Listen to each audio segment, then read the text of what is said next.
నాకొక మెయిలొచ్చింది మన సబ్‌స్క్రైబర్ దగ్గర నుంచి.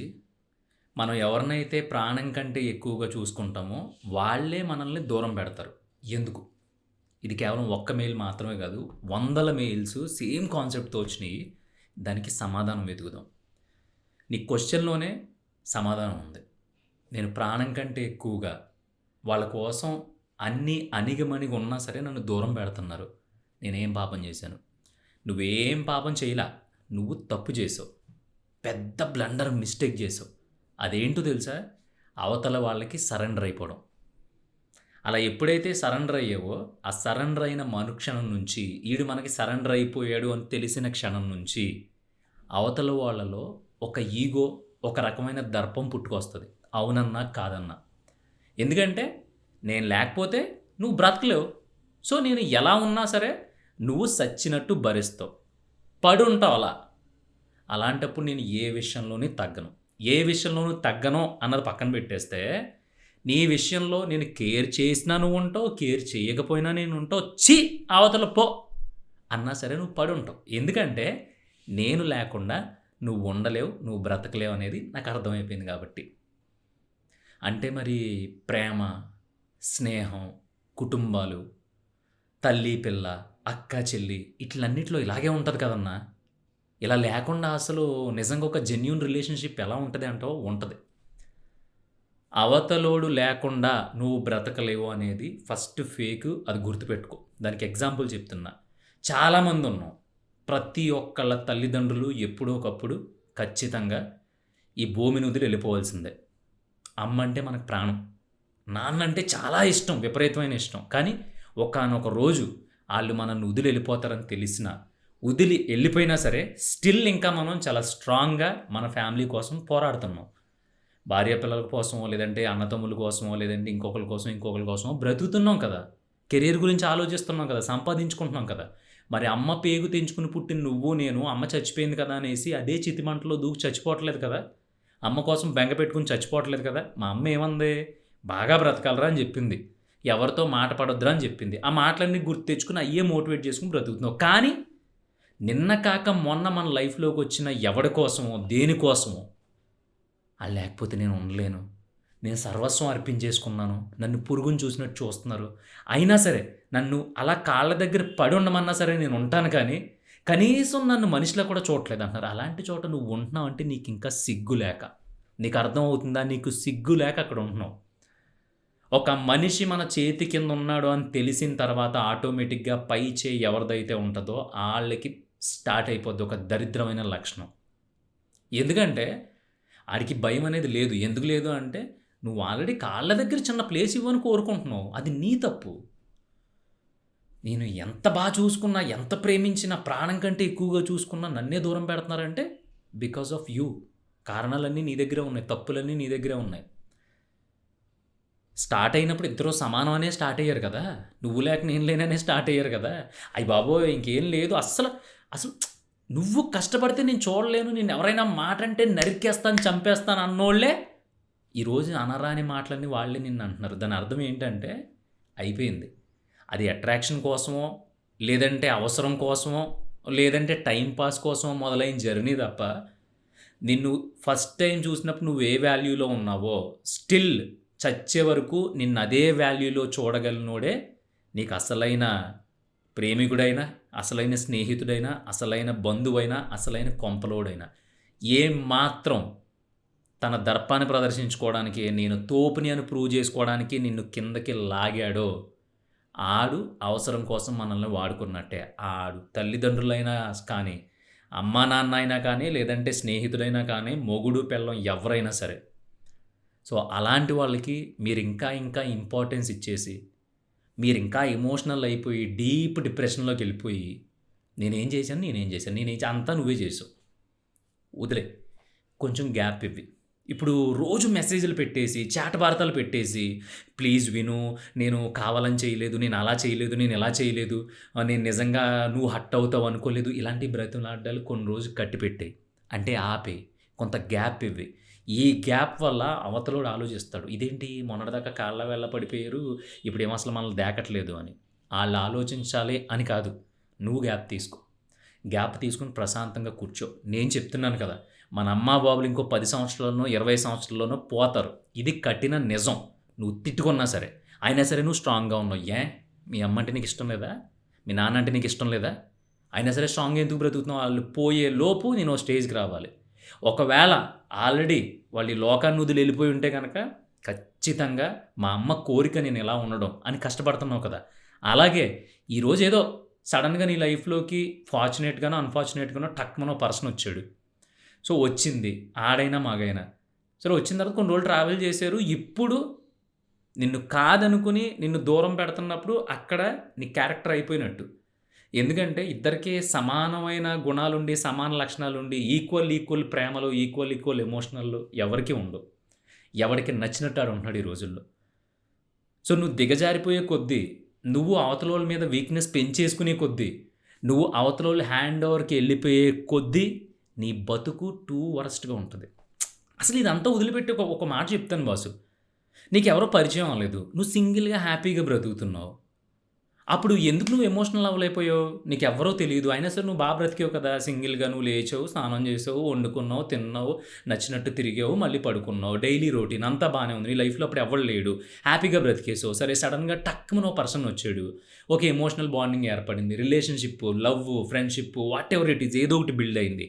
బిల్డ్ అయిన తర్వాత మళ్ళీ ఒకానొక రోజు సడెన్‌గా ఏదో ఆ మనిషి యూటర్న్ తీసుకున్నాడో, అవసరం తీరిపోయిందో మన లైఫ్‌లోంచి పక్కకెళ్ళిపోతున్నాడు. మనల్ని పట్టించుకోవట్లా. మనం ఎంత బ్రతిమిలాడినా, కాళ్ళ వేళ్ళ పట్టుకున్నా సరే, ఛీ అవతల పో అంటున్నాడు. సరే పక్కకెళ్ళిపోయాడు. మళ్ళీ నువ్వు డైలీ రొటీన్ నార్మల్‌గా ఎలా అయితే లేచావు, ఎలా అయితే టిఫిన్ తిన్నావు, ఎలా అయితే నీ పనులు చూసుకున్నావు, నీ సంపాదన నువ్వు సంపాదించుకున్నావు, నీ సినిమా నువ్వు, నీ తిరుగుడు నీది. అలాగే ఉండొచ్చు కదా! నీకేముంది చాలా చెప్తావు. మనసు. మనసును చూసావా ముక్కలైపోతుంది అని ఎవరైనా అంటే పచ్చి కమ్మ ఉంటది కదా! కొబ్బరి చెట్టు కమ్మ అది తీసుకు కొడతా.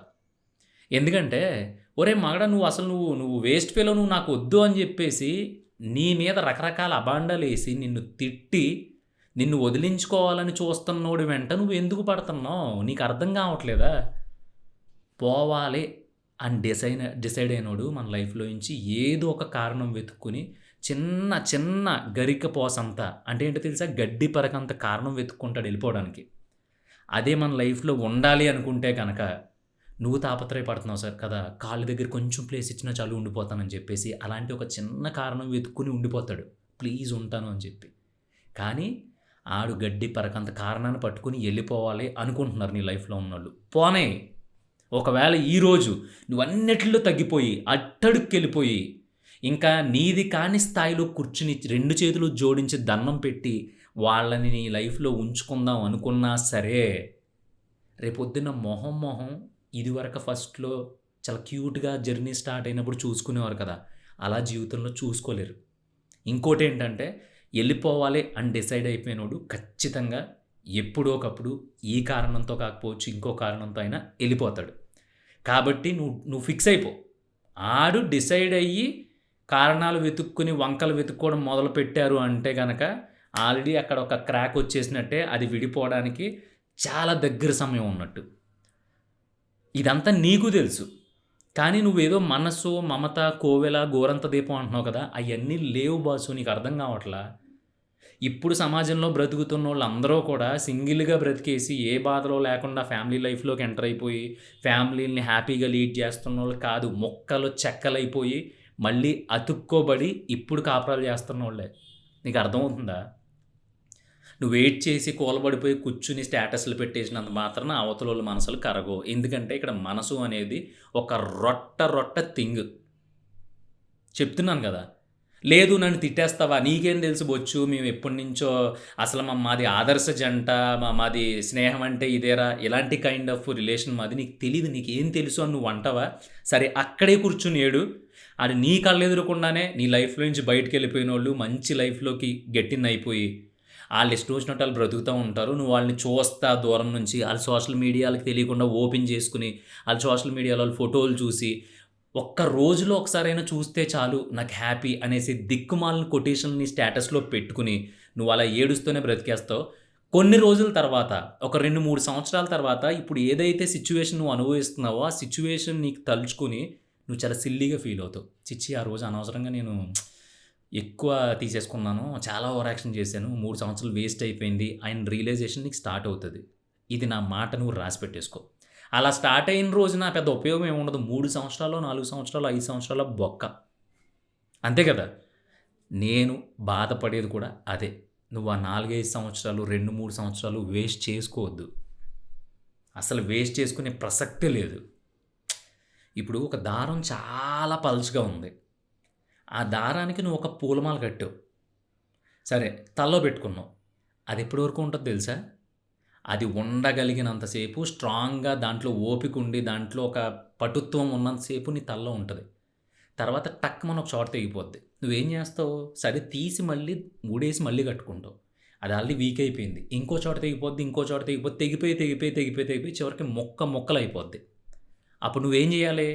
మళ్ళీ ఆ ముడులేసి కూర్చోకుండా, ఒకవేళ నీకు నిజంగా ఆ పువ్వులు పెట్టుకోవాలని ఉంటే, ఆ పువ్వులన్నీ ఆ దారం నుంచి వేరు చేసి, దారాన్ని ఇసిరి అవతల పాడేసి, ఈసారి కొంచెం బలంగా ఉండే దారంతో మాల కట్టుకొని తలలో పెట్టుకో, చాలా అందంగా ఉంటావు. ఈ ఎగ్జాంపుల్ నీకు అర్థమైతే గనక, ఈ రోజు నుంచి నేను ఎక్స్‌పెక్ట్ చేసినట్టు జాలీగా ఉంటావు. 60 సంవత్సరాలు మనిషి హెల్తీగా బ్రతికితే ఈ రోజుల్లో ఆస్కార్ కొట్టినంత లెక్క. దాంట్లో నాకు తెలిసి ఇప్పుడు ఈ వీడియో చూస్తున్న నీకు 20, 25, 30, 35, 40 వాటెవర్ ఇట్ ఈస్ వచ్చుంటాయి. సగం జీవితం అయిపోయింది. ఇంకా నువ్వు మాల కట్టిన దారం తెగిపోతూ ఉంటే, దానికి ముళ్ళేసుకుంటూ కూర్చుంటే, ఈలోపు ఆ మాలకున్న పువ్వులు వాడిపోతాయి, కుళ్ళిపోతాయి, వాసనొచ్చేస్తాయి. సో, ఆ తాడు తీసి ఇసిరేయి. ఆ పువ్వులు వాడిపోకముందే కొంచెం బలమైన దారం దొరుకుతుంది ఖచ్చితంగా. ఆ దారాన్ని పట్టుకుని, ఆ పువ్వులు దానికి మాల కట్టి పెట్టుకో. లేదంటే దేవుడికేయి. హ్యాపీ సూపర్ దాన్నేమంటారు, ఫ్రెష్‌గా ఉంటది లైఫ్. ఇక్కడ దారం అంటే మనకి దొరికే బంధం కావచ్చు, రిలేషన్ కావచ్చు, ఇంకోటి కావచ్చు. పువ్వులు అంటే గనక అది మన జీవితం. అది వాడిపోకముందే నువ్వు ఒక మంచి హెల్తీ రిలేషన్‌షిప్‌లో ఉండాలి, నేను హ్యాపీగా ఉండాలనుకుంటే తీసి అవతల పాడేయి. ముళ్ళేసుకుంటూ కూర్చుంటే గడవదు. నీకు అర్థమైందనుకుంటున్నాను. నాకొచ్చిన దాదాపుగా ఒక 4 రోజుల నుంచి ఒక 40-50 మెయిల్స్ వచ్చినియి. ప్రతి మెయిల్‌లోని ఇదే. అన్నా నేను కరెక్ట్‌గానే ఉన్నాను. నన్ను వదిలేసి వెళ్ళిపోతున్నారు. నేను ప్రాణం కంటే ఎక్కువగా ఉన్నోళ్ళే నన్ను కాదంటున్నారు. అన్న నేను వాళ్ళ గురించి మొత్తం అంతా తగ్గాను. అయినా సరే నన్ను వదిలేసి వెళ్ళిపోతున్నారు. ఇదే గొడవ కింద ఉన్నారు. వాళ్ళు అలాగే ఉంటారు. ఎందుకంటే నీలాగే అవతలోడు కూడా ఉంటే గనక అసలు ఇక్కడ జీవన్మరణ పోరాటాలు ఏమీ ఉండవు. అందరూ హ్యాపీగానే ఉంటాడు. దేవుడు, దెయ్యం, డాక్టర్లు ఎవడో ఉండడు. ఇక్కడ ఒక్కొక్కడు ఒక్కో ఐటెమ్. నేను ఐటెమ్, నువ్వు ఐటెమ్, ఇంకొకడు ఒకటి ఐటెమ్, ఇంకొకటి రకరకాలుగా ఉంటారు. సో, ఇక్కడ మనకంటూ ఏదో ఒక చోట మనం ఆ ప్రవాహంలో ఆగుతాము. అలా ఆగే వరకు కొట్టుకుని వెళ్ళిపోవడమే తప్ప ఏడుస్తూ కూర్చుంటే గట్టెక్కదు. లేదు నా గురించి నీకు తెలీదు, నీ చాలా ఎమోషనల్ పర్సన్ అంటావా? నువ్వు ఈ జన్మకే కాదు, సచ్చే వరకు ఇలా బాధపడి, సచ్చిన తర్వాత ఇంకో జన్మ ఎత్తి, నేను ఎమోషనల్ పర్సన్ కదా, నాకు ఈ జన్మలో కూడా గుర్తుందంటే ఆ జన్మలో కూడా అదే ఎమోషన్‌లో చచ్చిపోతావు తప్ప నీ జన్మకి అసలు మీనింగే ఉండదు. మీనింగ్ ఉండాలి అంటే చెప్తున్నాను కదా, ముళ్ళేయటం మానేసి పక్కకు పడేసి కొత్త దారాన్ని వెతుక్కు. That's all.